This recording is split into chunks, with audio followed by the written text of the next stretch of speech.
Qui a tué ces petites âmes? La réponse remonte au 28 août 2014. C'était un jeudi, lorsque 3 enfants ont été retirés de l'école élémentaire Saxe-Gotha. 2 autres ont été récupérés dans une garderie à proximité.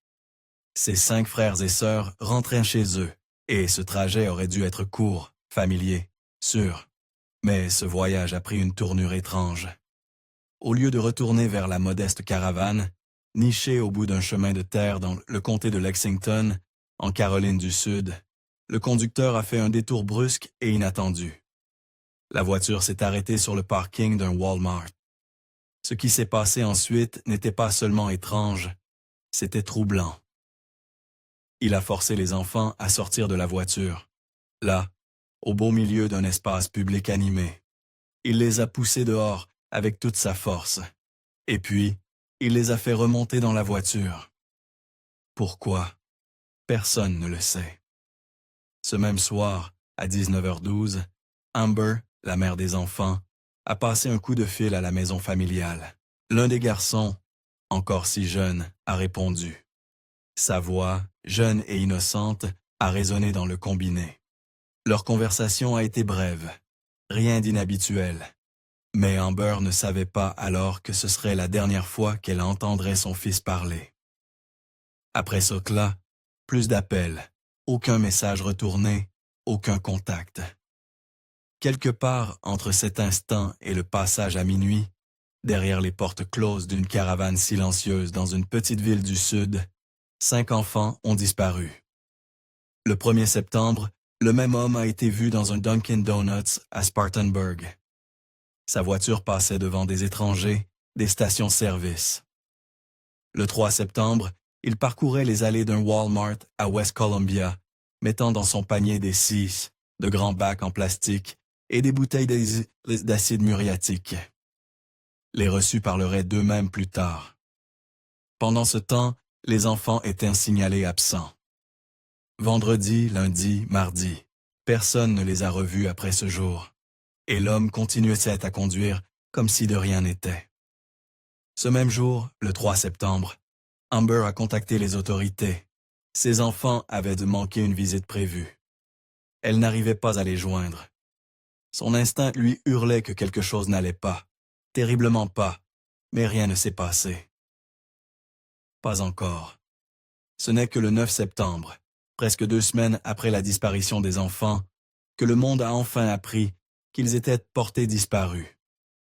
Mais à ce moment-là, il était bien trop tard. Les corps avaient été découverts, mutilés, méconnaissables, jusqu'à ce que l'ADN confirme leur identité. Ces 5 frères et sœurs étaient les enfants de parents divorcés et les victimes de leur père, Timothy Jones Jr., qui les avait tués sans pitié dans un accès de rage. Avant que le nom de Timothy Jones Jr. ne soit gravé à jamais dans la mémoire d'une nation entière, avant qu'il ne soit décrit par les procureurs comme un monstre, et avant les morts inimaginables de 5 magnifiques enfants, il n'était qu'un garçon né dans un monde brisé. Tout a commencé en 1941. Timothy Jr. était le premier et unique enfant de Timothy Jones Sr. et Cindy Jones. Cindy n'avait que 16 ans lorsqu'elle l'a eu, à peine plus qu'une enfant elle-même. Et ce qui a suivi fut une tempête de dysfonctionnement qui semblait poser les bases de quelque chose de bien plus sombre à venir. Timothy Sr. parlerait plus tard de Cindy, la décrivant comme violente et instable. Elle criait, s'emportait et se comportait de manière troublante. Cindy a un jour déchiqueté des vêtements avec des couteaux. Elle a donné des laxatifs au bébé Timothy alors qu'il n'était encore qu'un nourrisson. Bien que jamais officiellement diagnostiquée, les gens autour d'elle croyaient qu'elle souffrait d'une grave maladie mentale. Quoi qu'il en soit, une chose était certaine. Elle n'allait pas bien, et quand Timothy Jr. n'avait que 18 mois, elle a disparu de sa vie complètement. Cet abandon l'a suivie comme une ombre. Son père s'est remarié et a tenté de reconstruire. Mais Timothy Jr. avait déjà commencé à glisser sur une voie différente. En 2001, à seulement 20 ans, il a été arrêté dans l'Illinois pour une série de chefs d'accusation. Possession de cocaïne, faux chèques, vol de voiture. Ce n'étaient pas seulement des crimes imprudents, ils étaient désespérés. Il a été condamné à 7 ans de prison. Il n'en a purgé que 2. Puis est arrivée Amber Kaiser. Elle avait 18 ans, une jeune femme de Pennsylvanie, quand elle a rencontré Timothy, 22 ans, à Chicago. Sur le papier, cela aurait pu ressembler à un nouveau départ, une chance de construire quelque chose de mieux. Ils se sont mariés en 2004 dans le comté de DuPage, Illinois. De leur union sont nés 5 enfants, Mara, Elias, Nathan, Gabriel et Abigail. Ces 5 petits-enfants avaient des yeux brillants, des voix douces et des rêves encore à découvrir. Ils ont déménagé d'un endroit à l'autre, de la Pennsylvanie au Mississippi, puis finalement en Caroline du Sud. Timothy a obtenu un diplôme en ingénierie informatique à l'Université d'État du Mississippi en 2011. Il a décroché un bon emploi chez Intel à Columbia, avec un salaire de 71 000 $. Il avait de la stabilité, du succès et une maison pleine, mais une belle image ne signifie pas la paix. Il ne vivait pas dans une maison de rêve en banlieue. Au lieu de cela, ils se sont installés dans une caravane exiguë dans le comté de Lexington. Amber restait à la maison avec les enfants, et lentement, les fissures ont commencé à apparaître. Amber témoignerait plus tard que Timothy avait des croyances troublantes. Il était autoritaire, farouchement religieux. Pour lui, les femmes devaient être vues et non entendues. Les enfants devaient être silencieux, obéissants, pratiquement invisibles. À un moment, Amber a affirmé qu'il parlait même de vouloir une ferme pleine d'enfants, non pas parce qu'il les aimait, mais parce qu'il voulait régner sur eux. Ce n'était pas seulement une idéologie. Quand la police fouillerait finalement ses affaires après la tragédie, ils ont trouvé des documents religieux, des passages soigneusement surlignés, soulignant le châtiment corporel, l'obéissance, la domination. De l'extérieur, la famille Jones pouvait sembler comme n'importe quel autre foyer conservateur. Un père avec un bon travail, une mère à la maison, des enfants courant pieds nus dans le jardin. Mais à l'intérieur des murs de cette caravane de Lexington, l'obscurité couvait, et l'homme au centre de tout cela, Timothy Jones Jr., sombrait discrètement. Vous voyez, les monstres ne naissent pas du jour au lendemain. Ils se construisent, pièce par pièce. Ils se façonnent, expérience après expérience, jusqu'à ce qu'un jour ils pensent être au-dessus de tout. Et quand Timothy a finalement montré de quoi il était vraiment capable, cela a choqué le monde. Dans l'histoire tordue de Timothy Jones Jr., l'effondrement n'a pas été soudain. Il a été lent, douloureux et rempli de signes qui, avec le recul, semblent un cœur d'alarme sans réponse. En mai 2012, les choses entre Timothy et Amber Jones commençaient déjà à s'effilocher. Leur mariage, autrefois maintenu par le fragile rêve de stabilité et d'un foyer partagé, suffoquait. Après des années de dysfonctionnement et de contrôle, Amber en avait assez. Le couple s'est séparé, même brièvement, et ce qui s'est passé pendant ces deux semaines hanterait Timothy pour toujours, ou du moins, c'est le récit auquel il s'accrocherait. Quand Jones est revenu chez eux, il a affirmé avoir découvert quelque chose qui, pour lui, était impardonnable. Selon son avocat de divorce, Amber mettait les enfants au lit, puis se glissait chez le voisin pour retrouver son amant. L'homme était un voisin de 19 ans, un adolescent. Pour Timothy, ce n'était pas seulement une trahison. C'était une humiliation, un abandon, une blessure béante qui rouvrait de vieilles cicatrices de son enfance tumultueuse. Pour un homme obsédé par le contrôle, qui avait déjà hérité d'une peur d'être abandonné, Jones a commencé à assister à des séances avec une thérapeute familiale et conseillère conjugale, April M. Hames. Mais plutôt que de guérir, ces séances ont révélé des vérités encore plus troublantes sur lui. Il ne se sentait pas seulement trahi, il se sentait brisé. Le Dr Hames témoignerait plus tard que Jones était terrifié à l'idée d'être abandonné. C'était un homme s'accrochant au contrôle, poussé par un traumatisme d'enfance. Et maintenant sa femme, son unité familiale, lui échappait. Timothy ne blâmait pas seulement Amber pour infidélité, il l'accusait de négligence. Il a dit aux autorités qu'elle ne s'occupait pas des enfants correctement. Ces allégations ont déclenché une enquête par le département des services sociaux de Caroline du Sud, DSS. En 2011, lorsqu'ils sont arrivés, ils ont trouvé une maison en désordre, désorganisée, chaotique, mais pas assez dangereuse pour intervenir. L'affaire a été discrètement classée, mais la distance émotionnelle entre Amber et Timothy ne faisait que s'élargir.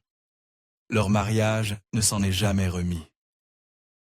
Finalement, Timothy a pris les enfants et a laissé Amber derrière lui.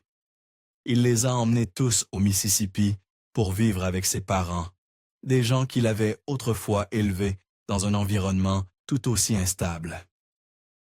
Et pendant cette période fragile, le dernier enfant du couple, Abigail, est né. Mais leur mariage s'était détérioré, au point que Jones a exigé un test de paternité pour confirmer qu'il était le père biologique. Il l'était. C'était l'un des derniers coups portés à une relation déjà suspendue à un fil. En octobre 2013, le divorce était finalisé. Et puis Timothy Jones a obtenu la garde complète des 5 enfants.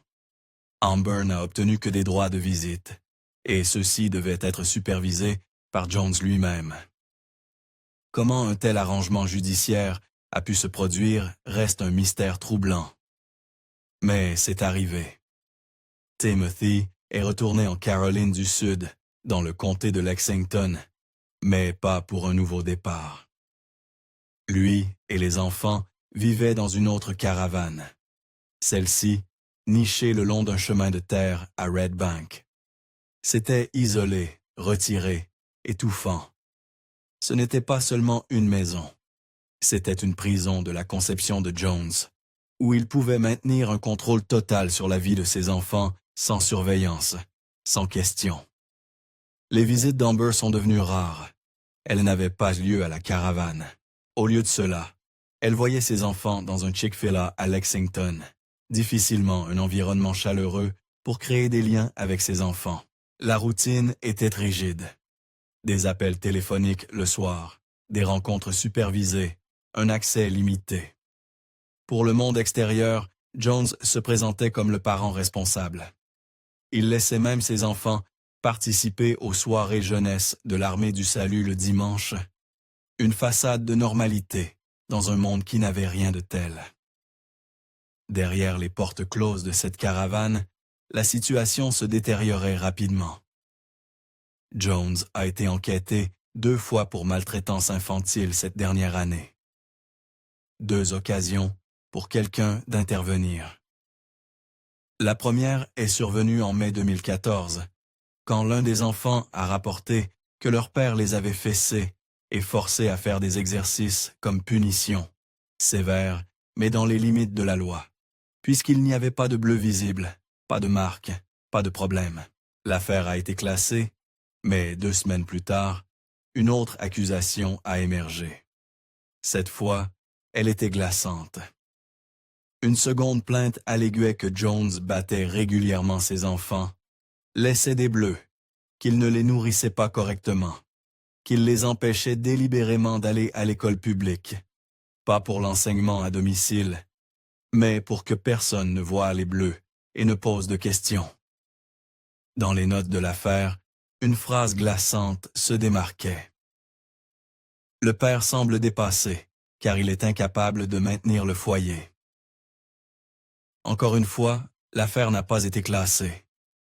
Elle n'a pas non plus été résolue, elle a simplement stagné. Elle est restée en suspens. Les enquêteurs n'ont jamais eu l'occasion de terminer leur rapport, car dans les semaines qui ont suivi, Avant que l'affaire ne soit conclue, 5 enfants innocents seraient morts. Un échec systémique à tous les niveaux. Les signaux d'alarme étaient là. Les schémas étaient documentés. Les appels à l'aide avaient été lancés. Certains murmuraient, d'autres criaient. Et pourtant, personne n'est intervenu. Et alors que Timothy Jones Jr. devenait de plus en plus déséquilibré, obsédé par l'obéissance, hanté par la trahison et s'effondrant sous la pression d'être parent célibataire. Ses enfants sont devenus des victimes collatérales dans une tempête qu'ils ne pouvaient plus contrôler. Dans la nuit du 28 août, à l'intérieur de la maison familiale, il a tué ces 5 pauvres petits êtres qui étaient censés être sous sa protection. Il a dit que tout a commencé après que l'un des garçons, Nathan, a endommagé une prise électrique, une erreur qui l'a mis dans une rage folle. Il a forcé l'enfant à faire des exercices physiques intenses, ce qu'il appelait P2, jusqu'à ce que le garçon s'effondre. Selon ses propres mots, il a dit qu'il lui a botté les fesses, jusqu'à ce qu'il n'en puisse plus. Il a prétendu que Nathan est mort dans son lit ensuite, mais les experts médico-légaux n'étaient pas d'accord avec cette version des faits. Ils croyaient que Nathan avait été étranglé. Cette nuit-là, il n'a pas arrêté. Après la mort de Nathan, il s'en est pris aux autres. Dans sa confession, il a dit qu'il a étranglé les enfants un par un. Sa fille aînée, Mara, l'a vu tuer l'un de ses frères, alors il l'a étranglé aussi. Il a admis avoir utilisé une ceinture sur les plus jeunes, disant que leur cou était trop petit pour ses mains. Il a enveloppé leur corps dans des sacs poubelles noirs et a utilisé de l'eau de Javel pour masquer l'odeur. Puis il les a gardés avec lui. L'experte en ADN, Stephanie Stanley, a confirmé plus tard l'identité des enfants grâce à des échantillons génétiques trouvés dans la voiture et la maison. Les corps avaient été stockés dans son véhicule tout ce temps, mais comme l'homme était légalement leur tuteur, aucune alerte Amber n'a été émise. Leur disparition n'a pas fait les gros titres jusqu'à ce qu'il soit bien trop tard. Je vais vous le dire, nous l'avons déjà fait. C'est une affaire unique. Au moment où vous avez rendu un verdict qui a établi qu'il a assassiné ses 5 enfants, vous aviez déjà prouvé 2 circonstances aggravantes. La première, 2 personnes ou plus ont été assassinées par le défendeur par un seul acte ou dans le cadre d'un schéma ou d'un cours de conduite. Cela correspond à chaque enfant. Oui, chacun d'eux entre dans cette catégorie, au-delà de tout doute raisonnable. Et la seconde est encore plus simple. Le meurtre d'un enfant de 11 ans ou moins. L'enfant le plus âgé dans cette affaire avait 8 ans, Mara. La découverte était macabre.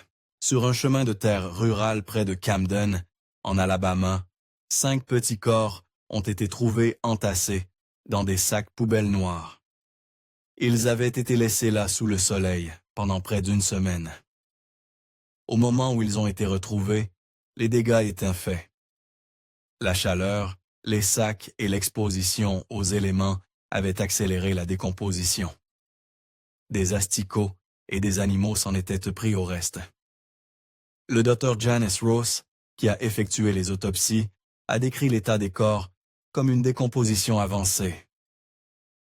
Les sacs poubelles, expliquait-elle, agissaient comme des fours sous le soleil, piégeant la chaleur et l'humidité, aggravant tout plus vite. Timothy a finalement été arrêté le 6 septembre lors d'un contrôle routier de routine dans le Mississippi. Il était au volant d'un Cadillac Escalade. Pour les officiers, il semblait bizarre, étrange, erratique, possiblement violent. Au début, ils ont pensé qu'il pourrait être sous influence, mais quand ils ont vérifié ses plaques de sel de Caroline du Sud, tout a changé. Des alertes ont signalé 5 enfants disparus à l'intérieur de la voiture. Les officiers ont trouvé plus qu'un homme étrange. Ils ont découvert du sang, de l'eau de Javel, des asticots, des matériaux couramment utilisés pour fabriquer de la méthamphétamine, et même des notes manuscrites, des guides troublants étape par étape, détaillant comment mutiler un corps. Il était également sous l'effet de marijuana synthétique à ce moment-là. Dans les jours qui ont suivi, il a conduit les enquêteurs et les agents du FBI au site isolé, où les enfants avaient été abandonnés. Il est apparu plus tard au tribunal que ce n'était pas le plan initial. Il avait prévu de conduire jusqu'à la frontière mexicaine pour se débarrasser des corps, mais en chemin, l'odeur de la mort est devenue trop forte. La chaleur, la puanteur, c'était trop. Alors il s'est arrêté en Alabama et les a laissés là. Les détails découverts lors des autopsies ont peint un tableau horrifiant que aucun parent, aucun humain ne devrait jamais avoir à entendre. Elias a été le premier à être examiné. Son petit corps était enveloppé dans 2 sacs poubelles séparés. Il portait encore sa chemise à manches courtes de l'école élémentaire Saxe-Gotha. Un os du cou fracturé confirmait ce que le reste de ses blessures suggérait déjà. Étranglement. Mara était la suivante. Elle a été trouvée nue avec une perte de tissu dévastatrice sur tout son corps. Sa main gauche avait complètement disparu. L'autopsie de Gabriel révélait 2 marques parallèles sur le côté de son cou, des lignes correspondant à ce qu'une ceinture ou une sangle large pourrait laisser. Les signes étaient indéniables. Il avait été étranglé avec quelque chose d'autre que des mains. L'autopsie d'Abigail, la 4e, montrait un estomac vide, et elle était la moins décomposée des 5. Cela aussi disait quelque chose. Elle pourrait avoir été la dernière à mourir. Puis il y avait Nathan. Son corps portait des signes de violence plus profonds. Le docteur Janice Ross a conclu que la cause de la mort pour les 5 enfants était l'asphyxie, l'étranglement manuel. Chacun était répertorié comme homicide. En raison de la décomposition avancée, elle ne pouvait pas déterminer les moments exacts de la mort. Mais un seul des enfants avait de la nourriture dans l'estomac. Ce détail à lui seul soulevait des possibilités glaçantes. Certains d'entre eux pourraient avoir été faibles, peut-être affamés, avant d'être tués. Plus tard, l'homme derrière tout cela a été extradé vers la Caroline du Sud. Au début, il n'a donné aucune explication, aucune raison, rien. Juste le silence. Finalement, des fragments ont commencé à émerger. Il parlait d'anxiété, de paranoïa, de trahison. Il a dit aux enquêteurs qu'il craignait que les enfants ne le tuent, ne le découpent et ne le donnent à manger aux chiens. C'était sa raison. Il a été placé sous surveillance pour risque de suicide. Au tribunal, la propre voix de Timothy Jones a raconté l'histoire. « J'essaie de comprendre ce qui est arrivé à mes enfants. » D'accord. Vous comprenez que vous venez de confesser un crime. Oui. Vous comprenez que votre confession sera utilisée contre vous au tribunal. Oui. Avez-vous confessé volontairement? Oui. Quelqu'un vous a-t-il menacé si vous ne confessiez pas ceci? Non. Pouvez-vous parler un peu plus fort? Non. Sa confession a été jouée à haute voix pour le jury. Sur la bande, il a admis, clairement et simplement, qu'il n'avait pas été forcé de parler. La seule chose qu'il a dit, que les enquêteurs avaient promise, était un enterrement digne pour ses 5 enfants. Et puis, sans hésiter, il l'a dit. Il les a tués, là dans leur caravane familiale, sur South Lake Drive à Lexington. Jones a affirmé que tout a commencé avec Nathan. Il a dit que le garçon avait cassé une prise et pour le punir, il l'a forcé à faire des pompes et des squats. Beaucoup trop. Plus tard, Jones a dit qu'il avait trouvé son fils mort dans son lit. Ce moment, a-t-il dit, a tout changé. Il a décrit cela comme un déclic, comme si son esprit s'était retourné. N'importe quelle personne. Normal aurait appelé la police, a-t-il dit aux enquêteurs, mais j'ai pris la voie des lâches. Il a dit qu'il a commencé à suivre des voix dans sa tête.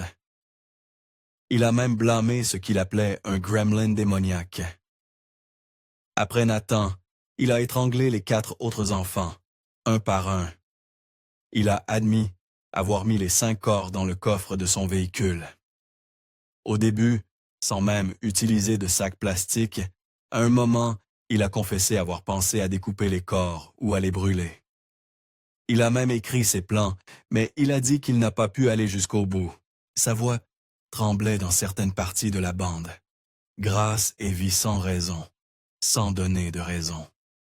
Vous avez ce pouvoir si vous pensez que cela convient à cette affaire.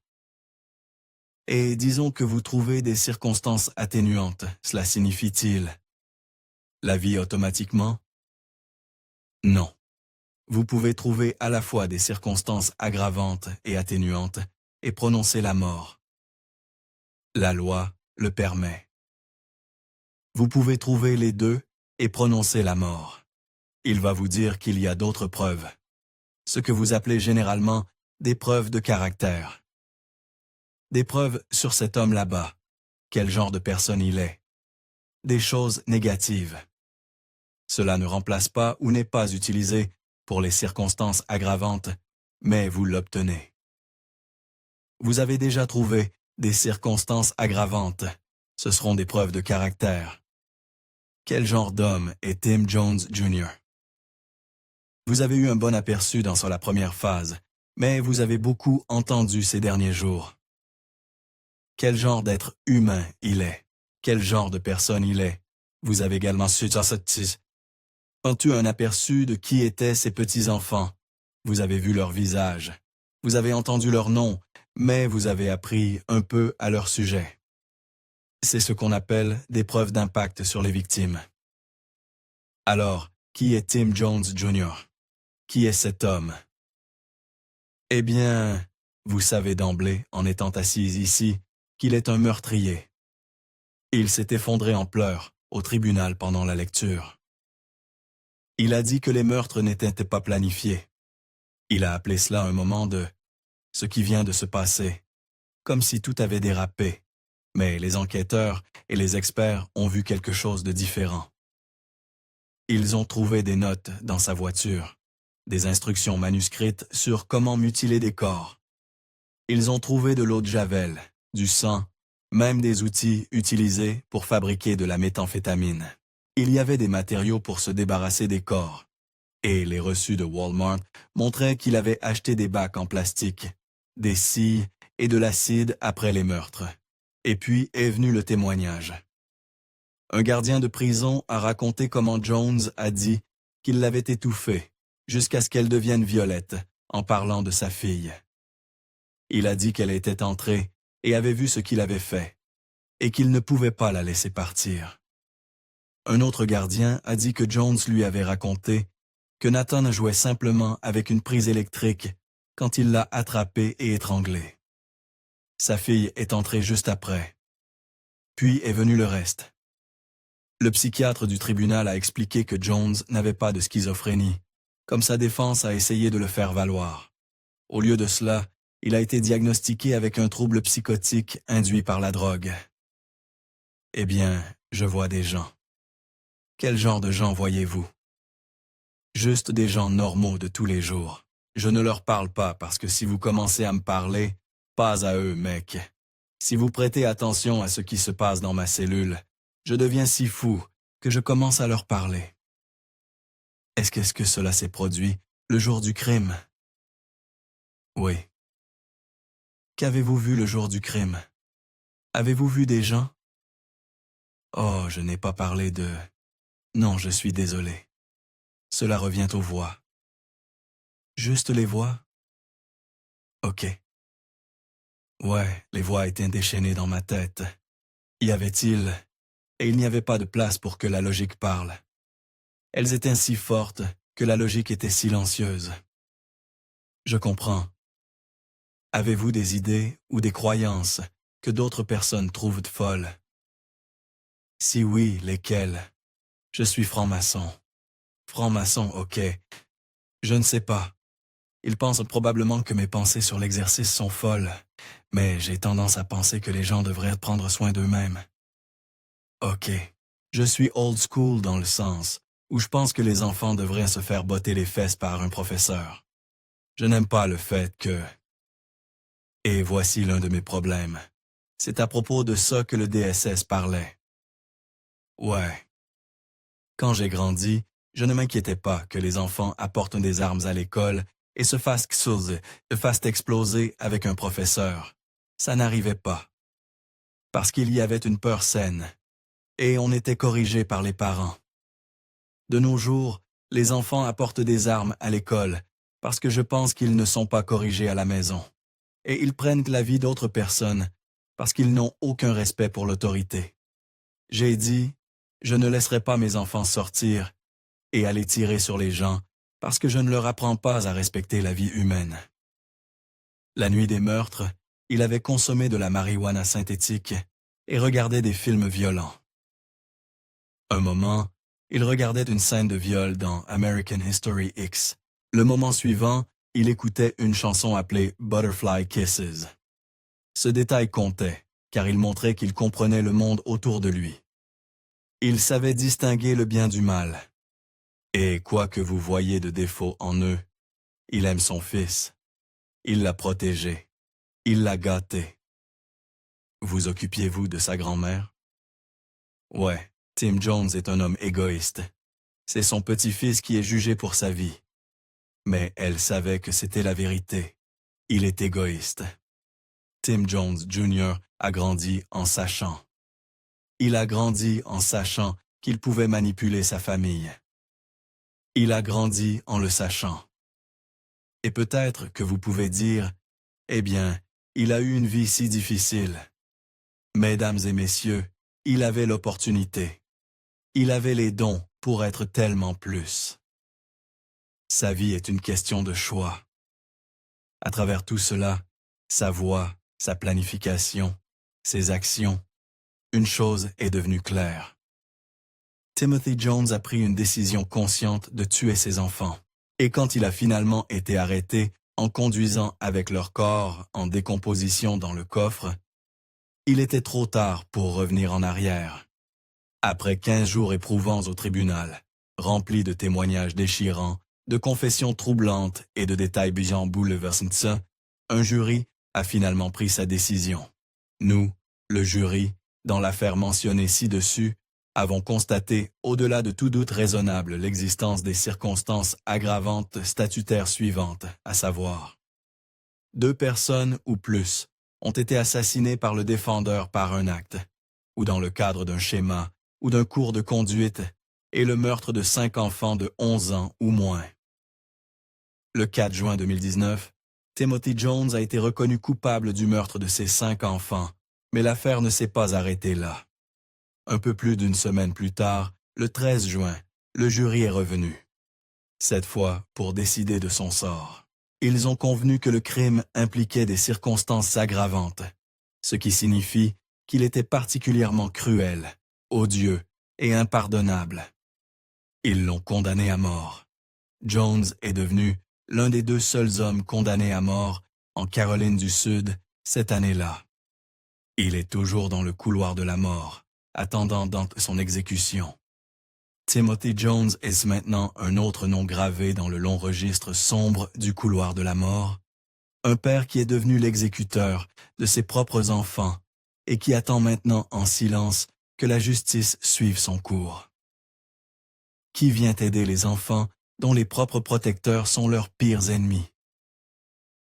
Partagez vos pensées dans les commentaires ci-dessous. Si vous êtes arrivé jusqu'ici, n'oubliez pas de regarder la vidéo suivante. Je pense que vous l'apprécierez. Merci encore d'avoir regardé.